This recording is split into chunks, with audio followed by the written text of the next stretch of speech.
question that I have for you is, the Nigerian Constitution prohibits the ownership of firearms. But somehow, these Fulani militants operating in the middle belt of region of the country, they're all armed.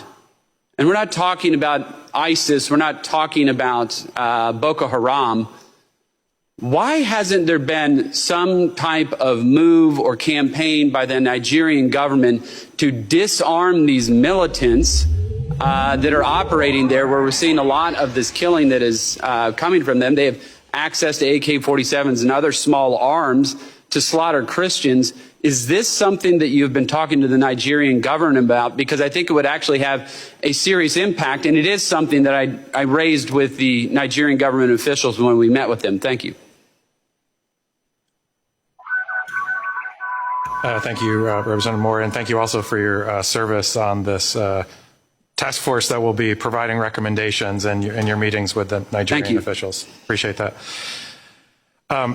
I think that this is an excellent suggestion as part of the strategy that we are putting together, in particular to talk about the policing aspect of this and what is happening in the Middle Belt, so that we can focus resources and have specific recommendations on actions that the Nigerian government can take. I very much appreciate that suggestion. Yeah, it just seems to make all the sense in the world to me. It's like, here we are. I mean, I understand we're not going to get like ISIS to lay their arms down. That's probably more of a kinetic option there that's going to result in their arms no longer being brought up in anger against Christians. But in any event, this seems to be something that, obviously, I'm not saying it's easy, but it is something that they should be doing, they should be looking at. And while I got just a couple seconds left, I would urge the Nigerian government to take a look at pardoning Sunday Jackson, who is an individual who was fighting for his own life, defending his life against one of these Fulani militants.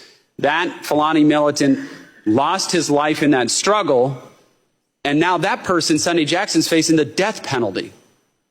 Now, where's the justice in that? Where is the justice in that? And all these Fulani militants are breaking the law. They are breaking Nigerian law. And so this Sunday Jackson disarms this person with a knife, protects his own life. He's going to prison and now faces the death penalty. And Fulani militants just roaming bands of them with AK-47s, and that's no problem. You are so right about this question of prioritization. I know I'm over time, Mr. Chairman, but I appreciate the time. Thank you so much, Mr. Moore, for your leadership. Mr. Chairman, thank you so much for your personal invitation, for your leadership, and for your friendship. I'm honored to be back. Psalms 96:14 asks, "Who will rise up for me against the wicked? Who will take a stand for me against evildoers?" Nigeria is facing one of the gravest religious freedom crises in the world.